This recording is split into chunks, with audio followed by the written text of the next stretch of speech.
here, and this is my list. Let's do it. Number 15 is Screaming Eagle, and this is just a fun wooden coaster. I really do enjoy it. Very fun drop, nice airtime hills as well. Just a fun out and back wooden coaster. It has that screeching sound when you're on the turns, but other than that, it's kind of cool. It has that screechy feel. Pretty smooth wooden coaster as well. Screaming Eagle, definitely an underrated wooden coaster that not really too many coaster enthusiasts talk about. Very fun ride. Number 14 is another underrated wooden coaster that's at Six Flags St. Louis. It's American Thunder. And American Thunder is a very fun GCI wooden coaster.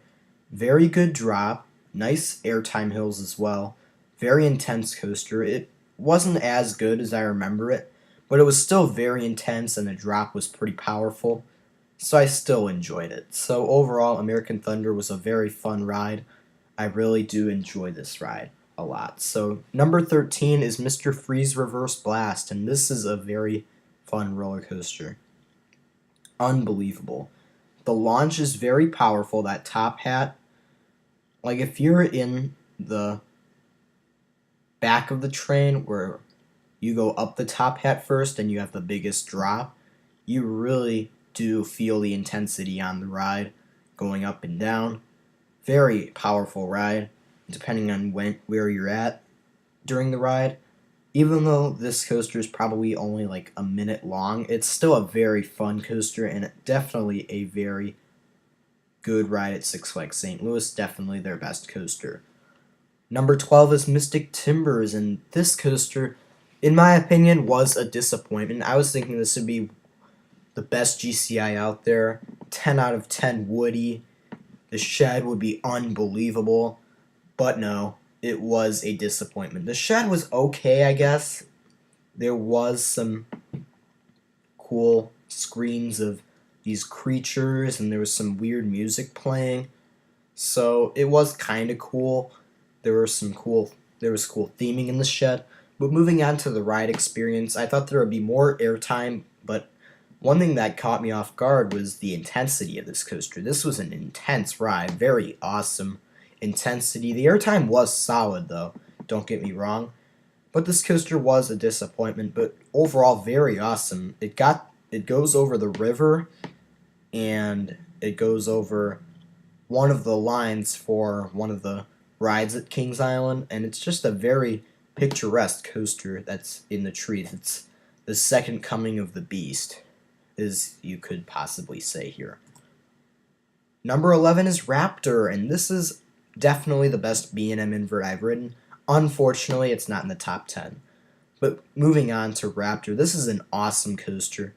This coaster is an intense machine, just a powerhouse coaster. Powerhouse coasters are the coasters that I call these just intense, at one element after another rides that are just so intense and powerful. Batman the Ride clones are an example of powerhouse coasters. That's what I like to call these intense rides. This coaster has some insane inversions, including a vertical loop, cobra roll, and a few corkscrews. And overall, it's a very fun coaster. This coaster can have some headbanging, but it's definitely so intense it makes up for it. And the intensity is kind of the reason why you do get some headbanging. And that final helix at the end got me dizzy for probably 15 minutes after I rode it. So, yeah, pretty intense coaster if you ask me. Very good. Number 10 is Shivering Timbers, and this is definitely a very fun wooden coaster.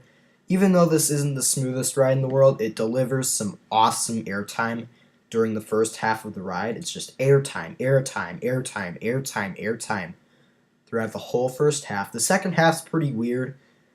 It has some weird airtime hills, but then the final section with the helix is pretty good as well. But what makes this coaster amazing is its insane long ride time. This coaster is very long, very fun ride as well. I really do enjoy Shivering Timbers.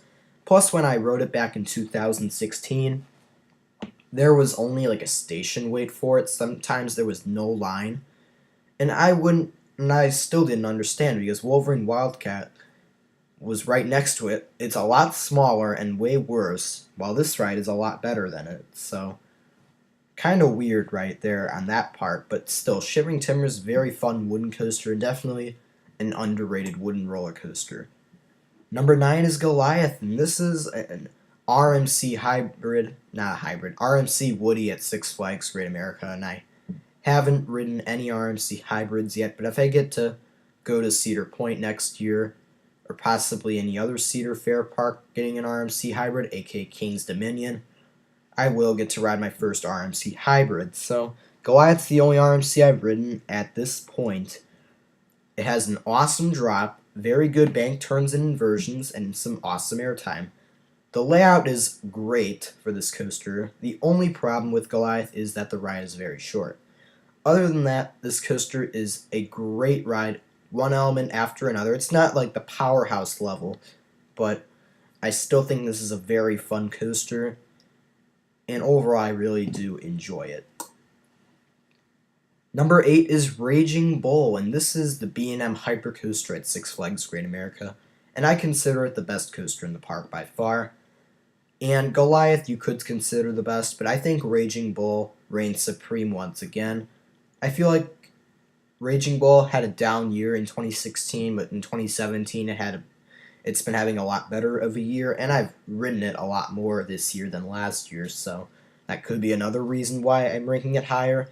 Overall, very good drop, pretty awesome bank turns, very good quality airtime for the airtime hills it has, and there's a pretty nice helix section at the end of the ride, so very long ride time as well. Raging Bull definitely the best ride at Six Flags Great America, but not good enough to make the top 5, but still very good. Number 7 is Gatekeeper at Cedar Point. So Gatekeeper is the front gate coaster here at Cedar Point. Its color scheme is unbelievable. I still cannot get over it. Like, it's just such a beautiful ride to look at, like going through those keyholes. And I remember when we were at Cedar Point, we saw Gatekeeper testing while the national anthem was playing. We saw Gatekeeper in the distance flying through the keyholes while the national anthem was playing. I thought that was pretty cool. But overall, when riding it, I really do prefer the inner seat. But the outer seat was pretty good, though. I have to admit, it doesn't really matter what seat you're in, but the inner seat is just slightly better. The inversions are very fun. The wing over drop gives some nice hang time. The airtime hill gives a little bit of airtime as well, which a lot of people say it's useless, but it's not. I think it's pretty good. So Gatekeeper, very fun coaster, solid ride time, overall awesome ride. Number 6 is Top Thrill Dragster, and this is an awesome coaster. Definitely an awesome front row ride. Like, basically any row you ride is awesome on Top Thrill Dragster, especially the front row or the back row. At night, this coaster is insane in the front row, and I still remember my 2016 ride on it. Very intense launch, bugs flying in your face, insane wind in your face, and just what an awesome ride. Top Thrill Dragster, I still cannot get enough of that night ride. I still keep talking about it to this day. What a fun ride. Moving on to number 5, we have Steelhog, and you might be saying, what? How does he rank Steelhog above Top Thrill Dragster? But here's my opinion. This ride, even though it is very small, and it is kind of a short ride, I still really do like it for what it is. Like, I've never ridden a coaster like this before, and I really thought this was an awesome ride experience. The inversions gave some amazing hang time. There were some pretty wonky turns in there as well. The beyond vertical drop was very good, and the inversions were nice as well. And it was glossy, smooth as well. So Steelhog, even though it had a pretty bad capacity, I still managed to ride it like 5 times.